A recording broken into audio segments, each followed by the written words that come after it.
क्या हो जब प्रधानमंत्री के एक बयान को एक्सप्लेन करने के लिए, उसको डिफाइन करने के लिए, उसे आसान भाषा में पॉइंट्स बताने के लिए एक मंत्री को मैदान में उतारना पड़ जाए। दोस्तों, जिस सरकार का नाम मोदी सरकार से ही है, उस सरकार में मोदी की बोली हुई बात को उनके एक ऐसे मंत्री को डिफेंड करने के लिए सामने आना पड़ रहा है, बाकायदा पॉइंट्स देकर, जो अमित शाह की तरह ताकतवर मंत्री भी नहीं है। क्या इस सरकार में बयान देने वाले मंत्रियों की कमी पड़ गई है? बड़े बड़े मंत्री इस सरकार को डिफेंड करने के लिए अब तैयार नहीं है, या फिर उन मंत्रियों की कोई साख नहीं बची है? दो पहलू हैं जो मैं इस वीडियो में आज टच करने वाली हूं। प्रधानमंत्री ने लाल किले की प्राचीर से दिमागी नक्सल शब्द बोल तो दिया, लेकिन ये उनके पूर्व के दिए गए अर्बन नक्सल, खान मार्केट गैंग या टुकड़े टुकड़े गैंग या आंदोलनजीवी जैसे शब्दों से कहीं ज्यादा बवाल मचा गया। क्यों? क्योंकि ये एक ऐसा मौका है, ऐसा माहौल है जिसमें देश का युवा, देश का जेन जी, जेन अल्फा अपने लिए मैदान में उतरा है। और सोशल मीडिया की ताकत तो आप देख ही रहे हैं। तो बहुत से लोगों ने इंस्टाग्राम में, मैं देख रही थी, इस पर वीडियो बना दी कि हमको दिमागी नक्सल बोल रहे हैं। मतलब देश के युवाओं ने अपने ऊपर ले लिया।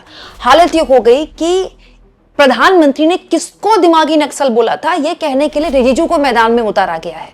लेकिन रिजिजू ने मुंह खोलकर बात बोलकर दरअसल इस सरकार को और बुरी तरह से फंसा दिया है। क्यों?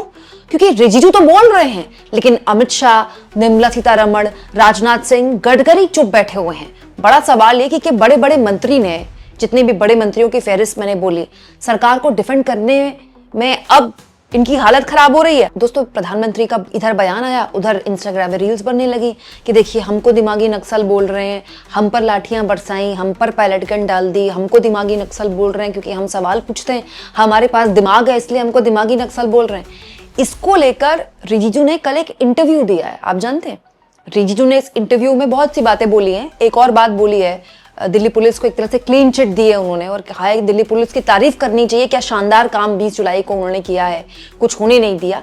लेकिन उससे अलहदा दिमागी नक्सल कौन है, इसको लेकर इस इंटरव्यू में भी विस्तार से बात कर रहे हैं रिजिजू। लेकिन हुआ क्या, प्रधानमंत्री ने जैसे ही दिमागी नक्सल बोला, पी चिदम्बरम, जो कि देश के पूर्व गृह मंत्री रह चुके हैं, यूपीए सरकार के दौरान वरिष्ठ पदों में रह चुके हैं, देश के पूर्व वित्त मंत्री भी रह चुके हैं, उन्होंने इस बयान से, मतलब बयान का विरोध करते हुए कह दिया, I am proud to be दिमागी नक्सल। मतलब पी चिदम्बरम ने, क्योंकि दिमागी नक्सल्स को एक जनरेशन ने, एक पूरी युवा पीढ़ी ने इस तरह से भी लिया कि आप हमको दिमागी नक्सल बोल रहे हैं, जेनजीज को बोल रहे हैं जो आपके खिलाफ आवाज उठाते हैं, तो चिदम्बरम ने बोल दिया कि I am proud to be a दिमागी नक्सल।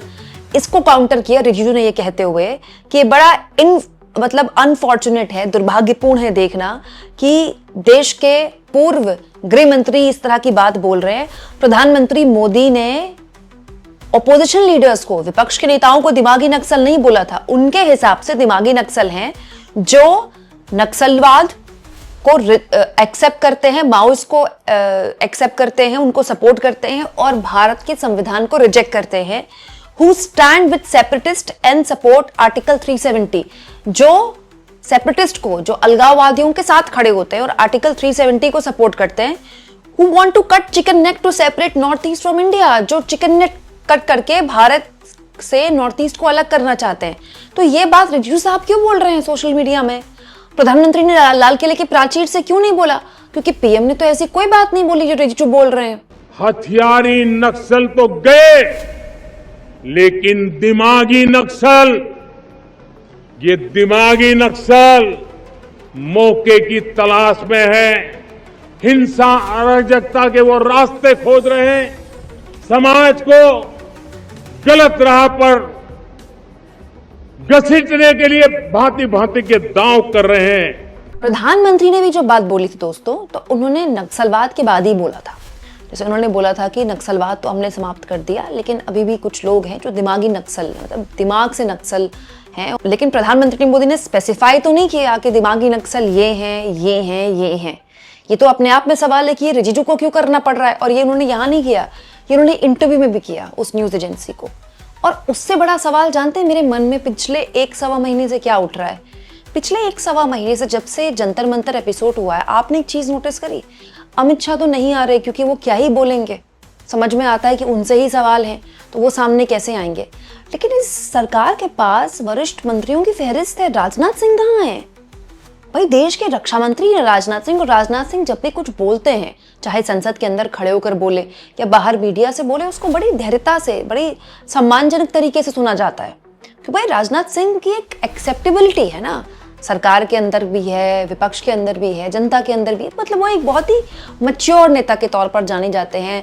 बीजेपी के अध्यक्ष रह चुके हैं, बीजेपी में बड़े पद रह चुके हैं, इतने लंबे टाइम से पार्लियामेंटेरियन है और इतना लंबा दौर देखा है राजनाथ सिंह ने, तो अटल आडवाणी का दौर देखा है। तो राजनाथ सिंह अगर इस मसले पर बोलते हैं और इतने लंबे टाइम से मंत्री हैं, मतलब रक्षा मंत्री होने से पहले वो इसी सरकार में मोदी के पीएम रहते हुए दूसरे मंत्रालय भी संभाल चुके हैं, लेकिन राजनाथ सिंह इस तरह की बात, दिमागी नक्सल को अगर सिंप्लीफाई करके बताना है तो राजनाथ सिंह को इस पर प्रेस कॉन्फ्रेंस करनी चाहिए, निर्मला सीतारमण को प्रेस कॉन्फ्रेंस करनी चाहिए। भाई वित्त मंत्री है, वरिष्ठ मंत्री है ना वो। इनफैक्ट नितिन गडकरी को प्रेस कॉन्फ्रेंस करनी चाहिए। अब आप कहेंगे क्यों नहीं कर रहे हैं, क्या करेंगे? गडकरी प्रेस कॉन्फ्रेंस करेंगे, उन पर सवाल आ जाएंगे E20 को लेकर। निर्मला सीतारमण तो पेपर लीक को जस्टिफाई कर चुकी हैं कि पेपर लीक हुआ तो एक मौका मिल गया लोगों को, जिसमें बच्चों ने और मेहनत की और उनका पेपर बहुत अच्छा हुआ। और राजनाथ सिंह क्यों जस्टिफाई नहीं कर रहे हैं, सरकार को बचाव की मुद्रा में क्यों नहीं आ रहे हैं सरकार के लिए, तो खैर राजनाथ सिंह ही जाने। अरे बीजेपी के राष्ट्रीय अध्यक्ष नितिन नवीन आना चाहिए सामने कि भाई दिमागी नक्सल के लिए जो पीएम ने बात बोली थी वो ये है। बीजेपी के राष्ट्रीय अध्यक्ष नितिन नवीन नहीं आते, वो अलग बात है कि वो तो पहले ही कॉकरोचेस को वायरस बोल चुके हैं। दोस्तों इस वक्त बीजेपी अपने 12 सालों के सबसे बड़े क्राइसिस में है। प्रधानमंत्री के लाल किले की प्राचीर से बोली गई बात को रिजिजू को इंटरव्यूज देकर, पोस्ट लिखकर अगर उसको क्लैरिफाई करना पड़ रहा है, उस पर सफाइयां देनी पड़ रही हैं, उसको बताना पड़ रहा है कि नहीं पीएम तो ये बोलना चाहते थे, उन्होंने देश के युवाओं के लिए नहीं बोला है, तो इससे बड़ी क्राइसिस सरकार के सामने कुछ हो नहीं सकती। और ऐसी क्राइसिस लाइक सिचुएशन में आगे कौन है? गिरिराज सिंह जैसे लोग, कंगना रनौत जैसे लोग, रमेश भिदोड़ी जैसे लोग, ये डिफेंड करेंगे इस सरकार को। इस सरकार की ऐसी हालत हो गई है। होता क्या रहा है, जब प्रधानमंत्री इस तरह की कोई बात बोलते हैं, खान मार्केट गैंग, टुकड़े टुकड़े गैंग, आंदोलन जीवी, अर्बन नक्सल, तो उसको तुरंत कैचअप कर लेती है मीडिया। उनका IT सेल इतना बड़ा है। लेकिन इस बार ऐसी हालत हो गई है कि सोशल मीडिया में नैरेटिव, क्योंकि बीजेपी खो रही है, तो दिमागी नक्सल कौन है इसके लिए वीडियो बनानी पड़ रही है, वीडियो उसके बाद वायरल करनी पड़ रही है कि दिमागी नक्सल कौन है। दिमागी नक्सल वो हैं जो अफजल गुरु की फांसी पर शोक मनाते हैं, दिमागी नक्सल वो हैं जो ये करना चाहते हैं वो कर।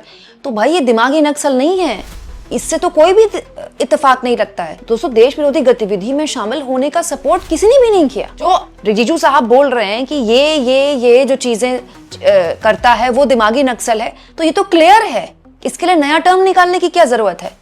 भाई माओवाद को जो समर्थन करेगा वो भारत के खिलाफ ही काम करेगा ना। भारत का समर्थन कैसे हो सकता है, वो भारत का हित कैसे हो सकता है उसमें?